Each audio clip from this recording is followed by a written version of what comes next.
Welcome to the Twisted Tentacle Tavern. I'm your innkeeper, Vase Odin. We are continuing the Battlesmith optimization guide, and this is video number 3 for the Infusions. Level 10 gets you a bunch of new ones, so let's go ahead and talk about them.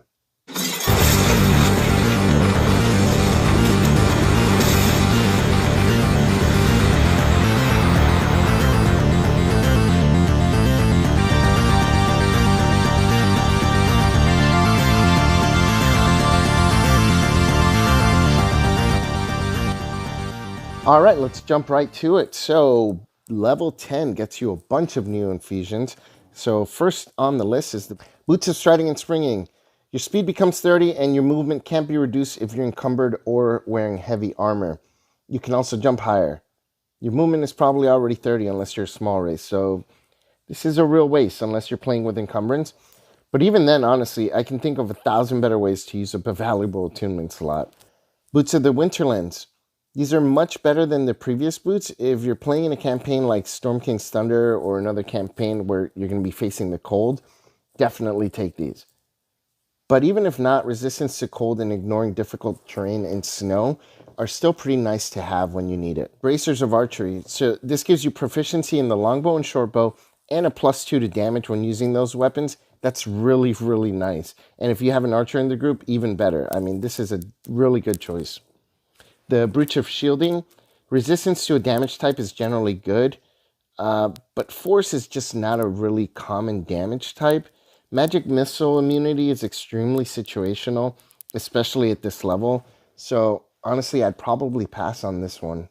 The Cloak of Protection, now this is one of the best items that you can get with your infusions. It's +1 to AC and all saving throws. That is really powerful. I would almost always take this. Eyes of the Eagle. This gives you advantage on wisdom checks that rely on sight and being able to see fine details even from a good distance. That's pretty nice, but I don't think it's like worth taking an attunement slot. The Gauntlets of Ogre power. These are great if you have someone in the party that relies on strength, setting the strength to 19. It's pretty nice, but at this level, I think everyone who uses strength probably has used their ability score increases to get their strength up to 19 or at least close to that at this level. It may be a bit better if you're playing with encumbrance rules, because now your wizard can help carry their share of the load, but overall, I think these sound good in theory, but are probably not as good as they seem. Gloves of Missile Snaring. If you're hit with a missile attack, you can use your reaction to reduce the damage by 1d10. That's okay, but again, at level 10, you're probably not dealing with a lot of archers or thrown weapons anymore. Plus, you have to have a free hand to use the ability, which is a deal breaker here. This may be okay for wizards, I guess, but I think overall for this level, you probably have better options. Gloves of Swimming and Climbing. These make it so you swim or climb. It doesn't cost you extra movement. They're going to be good in a campaign where you have a lot of water or a lot of climbing, but otherwise I'd say let's skip this one too. Hat of Disguise. This one lets you cast Disguise Self at will. Even though it's just a first level spell, this can be useful in many situations. I'd say if you built for utility, this is one I'd probably consider infusing.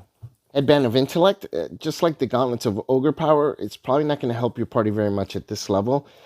If you or the wizard have an intelligence below 18 at this level, it's probably worth it.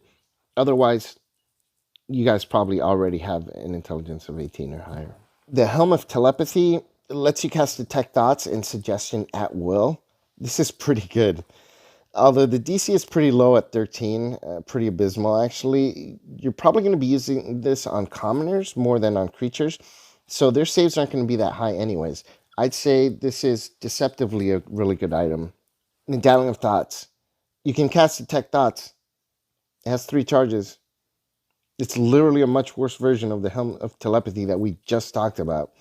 And you can't even use Suggestion with this one. I just don't get why this is here and why they give you the option to infuse a Helm of Telepathy and this item at the same level. It just doesn't make any sense. If you really want to take this, take the Helm of Telepathy instead. Clearly. There's absolutely zero reason I can think of for you to take this one instead. Periapt of Wound Closure. You stabilize at the beginning of your turn. No more death saves, pretty much.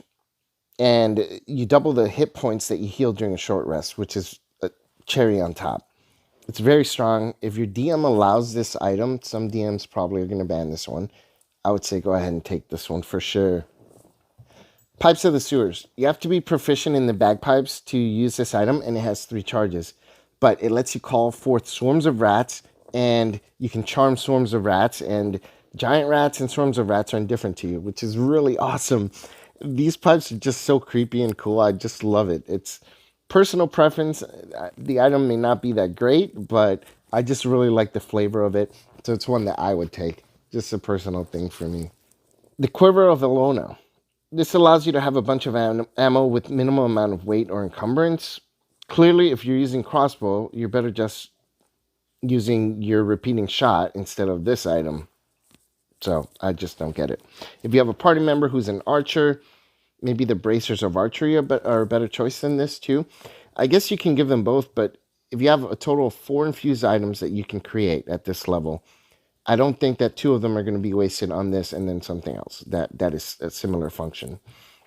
So it's just not realistic. I think I would 100% skip this item. The Ring of Jumping. This one lets you cast jump as a bonus action at will, but only on yourself. This is actually a really cool and useful item. You're going to be surprised at how many times being able to use jump as a bonus action can come in handy. The Ring of Mind Shielding. This one's a useful item that prevents others from reading your mind or detecting if you're lying. They also can't detect your race or your alignment. It has a weird and interesting ability when you die. It's just really, really weird ability. Anyways, at this level, this is the type of item that's very useful. I think this one I would consider getting. It's, you know, people forget that at later levels, you're dealing with a lot of spellcasters and wizards and using a lot of illusion magic to get around and get around danger. So it's really useful to not get caught and be able to further enhance those deceptions. Slippers of Spider Climbing. You can walk up walls and ceilings. This one can be useful. I'd probably consider this one. Basically, you're just being able to cast Spider Climb, but with an item. Ventilating Lung. This is another cool and useful item. You can breathe normally in any environment, including an anti-magic field. You also get advantage on saves versus harmful gases like Cloud Kill, and you can cast Gust of Wind once per day.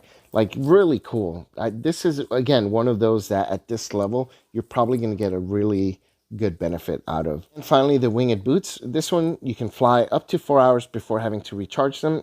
I've already said that flying is a fantastic ability, and this is honestly even better than casting the spell itself because they don't take up your concentration. I mean, that alone is huge. This is probably the first item I choose from the list, unless it didn't make sense with the theme that I was going for, which can certainly happen. Like, there are characters where I'd rather take the bags of bagpipes of swarming than this. Call me crazy, but I just really like those bagpipes. Anyways, that does it for the level 10 infusions. Hopefully you liked this video. If you did, please leave comments down below. Like, share, all that stuff. So, and if you have questions, feel free to put them in the comments and I'll be happy to answer them. I'm pretty good about replying right now. So that does it for video 3. We will conclude the Artificer Battlesmith Infusions in the 4th video for the Infusion section of the Battlesmith Optimization Guide. And I will see you guys then. Thank you very much.